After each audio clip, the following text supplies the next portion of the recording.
Good evening, everyone. Now I have a continue the topic of Government of Indian Act 1935, which is established in historical background of our constitution.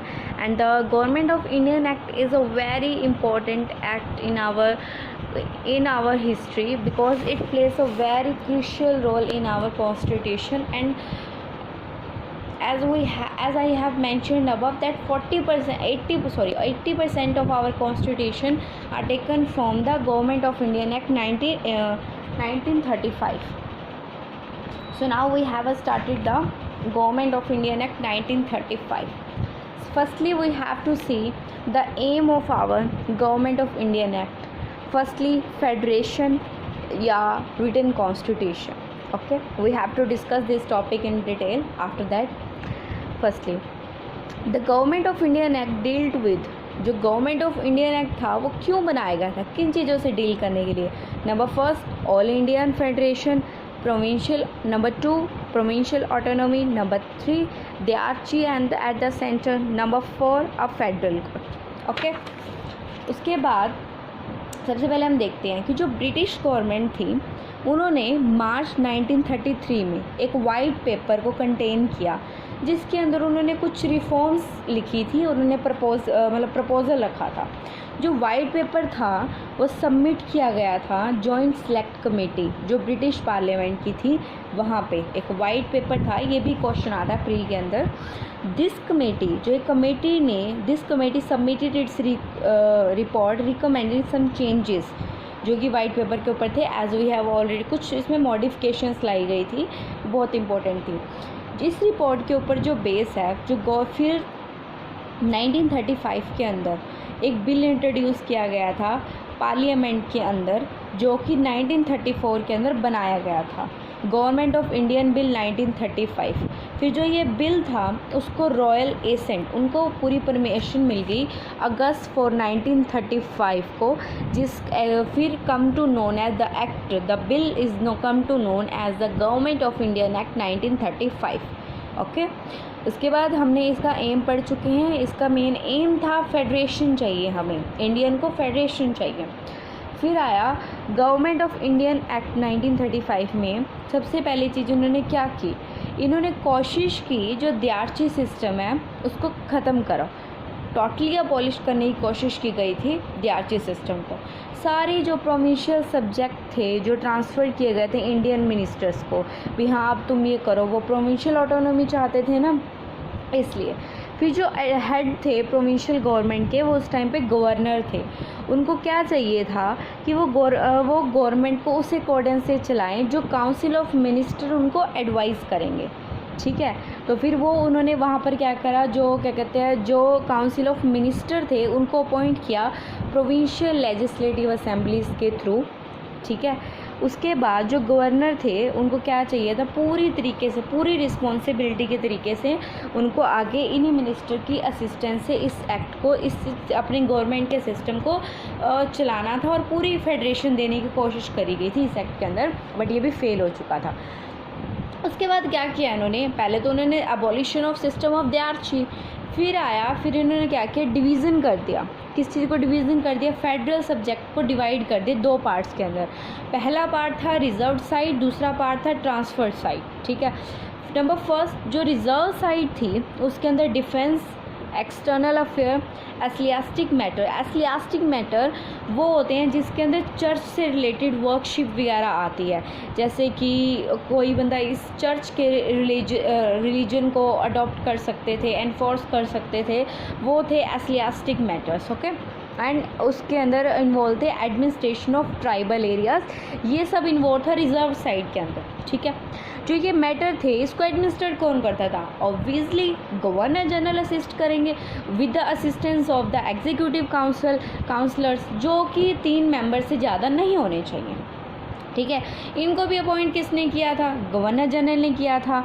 और उसके बाद फिर दूसरी बात, हम दूसरी साइड चले जाते हैं, द ट्रांसफर्ड साइड, जो इंक्लूड करती है फेडरल सब्जेक्ट को, जैसे कि नंबर फर्स्ट लेकिन इनने सारे वो मैटर्स ले आई थी excluding the matter which are including in the reserved matter.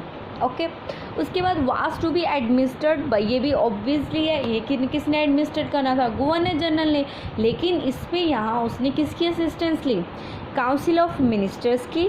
लेकिन यहाँ पे वहाँ पे 3 मेंबर्स थे, यहाँ पे 10 मेंबर्स थे, और ये लिए गए थे फेडरल लेजिस्लेचर के थ्रू से, ठीक है। और जो ये वाले काउंसिल ऑफ मिनिस्टर थे वो फिर किसको रिस्पॉन्सिबल करने थे, फेडरल असेंबली को, क्योंकि वो फेडरल असेंबली से वहाँ से मिनिस्टर्स आए थे ना। जो गवर्नर जनरल है वाज एक्सपेक्टेड, जो गवर्नर जनरल था, अब इतनी बार पढ़ के पता चल गया होगा कि जो गवर्नर जनरल है वो मेन हेड हो गए थे वहाँ पे, कुछ भी करना गवर्नर जनरल तो जाएंगे ही जाएंगे। फिर जो फेडरल कोर्ट थी वो सेटअप की गई। Federal court was set up at Delhi on 1 October 1937। वो कंटिन्यू कब तक उसने अपना फंक्शन फेडरल कोर्ट ने कंटिन्यू किया था, 26 जनवरी 1950 व्हेन इट वाज रिप्लेस्ड, जब वो रिप्लेस कर दी गई थी by the supreme court of India. Sir Maurice Gwyer was the first chief justice of the federal court. It is a very quite important question for judiciary. Sir Maurice Geyer was the first chief justice of the federal court. Okay, got it. तो ये जो हमारी federal court थी, इन्हें 3 तरह की jurisdiction लाई थी। Number 1 original, number 2 appellate, number 3 advisory. Okay, उसके बाद हम ये पढ़ते हैं कि फेडरेशन के बारे में थोड़ा सा हम डिटेल में चले जाते हैं। फेडरेशन क्या चीज़ थी, वो लोग क्या चाहते थे और उन्होंने हमें क्या देने की हमसे कोशिश की। सबसे पहले हम इसके अंदर जो ऑल इंडिया फेडरेशन एक्ट को अगर हम एनालिसिस करें, मतलब हम देखें उसके बारे में थ्रू आउट करें, तो वो कम से कम 11 ब्रिटिश प्रोविंसेस को ले रहा था, ठीक है। और कुछ इंडियन स्टेट्स थी, उनके अंदर वो खुद से वॉलंटली अपनी इच्छा से वो ज्वाइन करना चाहते थे, जो लोग फेडरेशन को वो जा सकते थे। एक ये था इंस्ट्रूमेंट ऑफ असेशन जो एंटर किया गया था by the ruler of state, जो रूल कर रहे थे उस टाइम में, जो प्रिंसली जैसे थे स्टेट वाइज प्रोविंसेस को कर रहे थे इंडिविजुअली, उनकी पूरी तरह से इच्छा थी कि तुम ज्वाइन कर सकते हो फेडरेशन को अगर तुम करना चाहते हो तो, ठीक है। इसका जो फेडरेशन था वो ऑपरेशन कब तक वो काम नहीं कर सकता था। फेडरेशन कब तक क्यों नहीं आया था हमारी इस सेक्ट के अंदर, सबसे बड़ा रीज़न क्या था कि फेडरेशन लाने के लिए 1/2 of the state seat in the upper house of the federal legislature. 1/2 seat जो किसकी चाहिए थी, अपर हाउस की, जो फेडरल लेजिस्लेचर से कनेक्ट थी, और जो बाकी की 1/2 थी वो टोटल सीट्स वो थी स्टेट की पॉपुलेशन से, ठीक है। जो उन्होंने अपनी जो एसेंट साइन करनी थी फेडरेशन के रिगार्डिंग, दोनों ने हाफ करनी थी और दोनों की ही एसेंशियल थी। दैट्स वाई सबसे बड़ा मेन रीज़न यही रहा था, इस वजह से नहीं हो पाई थी, क्योंकि कुछ लोग माने थे, कुछ लोग नहीं माने थे। कुछ कहते थे हमें ऐसे नहीं चाहिए, कुछ कहते थे हमें अपनी चाहिए। तो उस चक्कर में कौन अपना छोड़ता है यार, कौन अपना प्रिंसली कौन अपना छेड़ता है। सबसे पहले यहाँ पे ना एक वर्ड बोलते थे जो रजवाड़ा वगैरह होते थे, प्रिंसली स्टेट्स वगैरह, उसमें क्या था, जो सुरेनिटी थे उनको लिमिटेड ऑटोनॉमी मिली हुई थी। मतलब वो अपने हिसाब से अपने जिन जो राजा वगैरह होते थे वो लोग उस टाइम पे अपने हिसाब से चल रहे थे कि हमें तो हमारी ऑटोनॉमी मिली हुई है, हम क्यों टेंशन लें, पूरी इंडिया को मिले ना मिले, जिन स्टेट्स में है या नहीं है, ये सिस्टम था। सबसे बड़ा इसमें यही प्रॉब्लम आई थी। उसके बाद आ जाते हैं हम, जो फेडरेशन था वो उसके वहाँ पर एक फेडरल एग्जीक्यूटिव था और फेडरल लेजिस्लेचर था, ठीक है। वो एक चीज़ को, दोनों चीज़ों को साथ लेकर उन्होंने चलना था, पर दोनों चीज़ें साथ चल नहीं रही थी।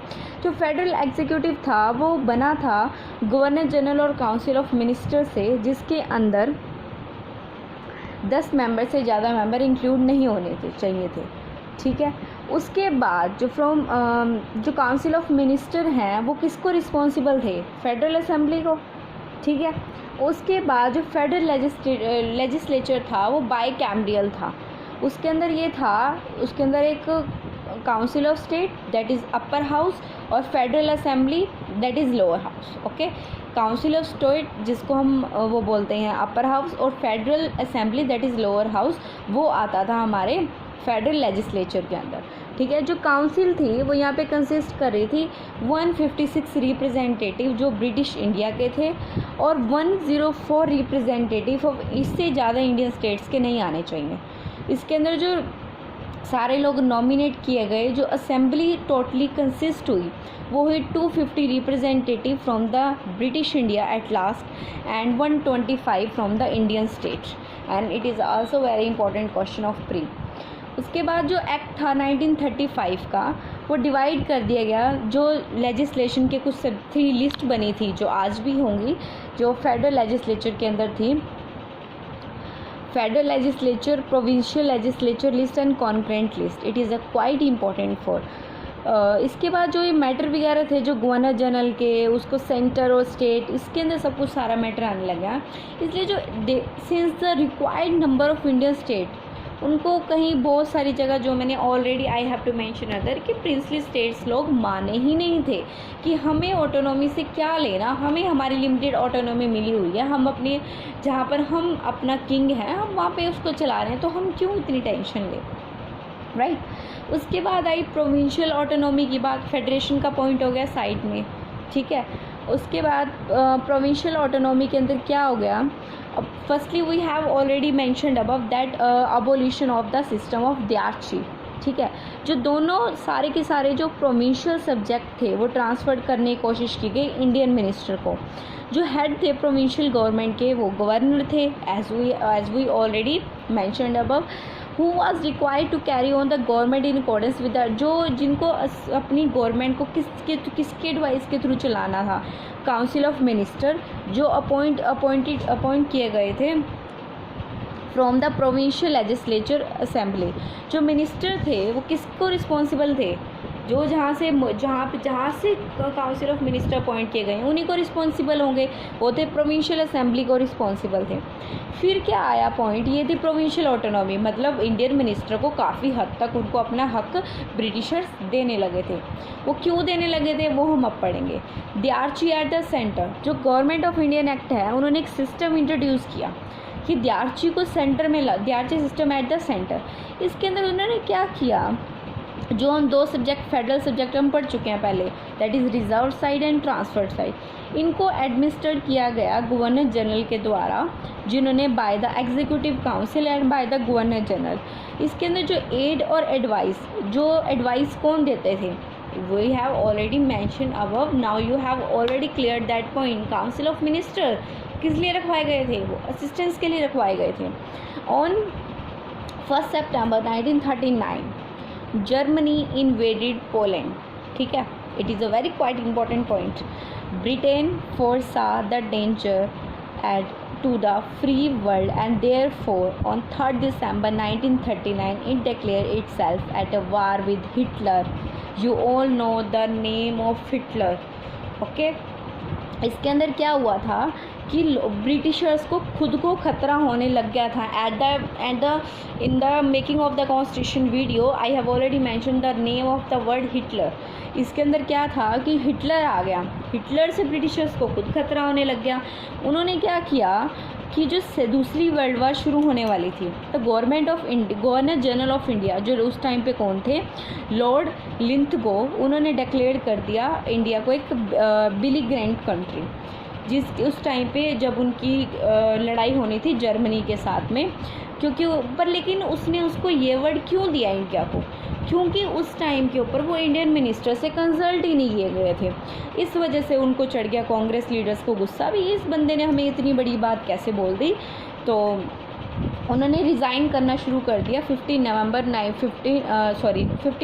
1939 में, ठीक है। उसके बाद जब ये सारी डिस्कशंस होगी, फिर लॉर्ड जो वहाँ के गवर्नर जनरल थे, लॉर्ड लिंथगो गवर्नर जनरल, उन्होंने एक स्टेटमेंट इशू की ब्रिटिश गवर्नमेंट के बिहाफ पे कि अगर एक उसको कहा गया था अगस्त ऑफर, क्योंकि उन्होंने कहा था कि अगर तुम हमारा साथ दोगे, तुम ब्रिटिशर को लड़ाई के लिए साथ दोगे इंडियंस, तो हम 8 अगस्त 1940 को तुम्हें डोमिनियन दे देंगे जो तुम हमसे मांगना चाहते हो, ठीक है। तो लेकिन उन्होंने कहा इफ़ तुम दोनों जो दो गवर्नमेंट उस टाइम पे इंडिया को चला रही थी, दोनों की मंजूरी होनी चाहिए, ठीक है। लेकिन क्या हुआ था, जो मुस्लिम लीग के लोग थे वो अटक गए थे, वो कहते तुम हमें हमारा पाकिस्तान दे दो, हमें कोई मतलब नहीं है। उस टाइम पे ब्रिटिशर्स को सिर्फ इंडिया की हेल्प चाहिए थी। उन्होंने कहा था कि तुमने हमारा एग्रीमेंट ध्यान से पढ़ा ही नहीं, जब वार में इंडिया ने उनकी हेल्प कर दी तो इंडिया वालों ने कहा हमें डोमिनियन दो। तो वो कहते हैं कि हाँ, तुमने हमारा एग्रीमेंट ध्यान से पढ़ा ही नहीं। हमने कहा था कि अगर तुम लोग हमें दोनों स्टेट्स की मंजूरी नहीं होगी ना तो हम तुम्हारा साथ नहीं देंगे, लेकिन तुमने हमारा ऑफ़र पढ़ा नहीं। लेकिन हमारी बात ये थी और तुम में सिर्फ एक ने हमारा साथ दिया है, वो मुस्लिम लीग ने नहीं साथ दिया था, जो कांग्रेस के अंदर इंक्लूड थी पार्टी। तो फिर इस वजह से उन्होंने रिजेक्ट कर दिया था ये ऑफ़र, और इस ऑफ़र को कहा जाता है फेमसली नोन एज अगस्त ऑफ़र। ठीक है, ये था हमारा गवर्नमेंट ऑफ इंडियन एक्ट 1935। इसके बाद हम नेक्स्ट वीडियो में आगे कंटिन्यूस करेंगे क्रिप्स मिशन से। Thank you.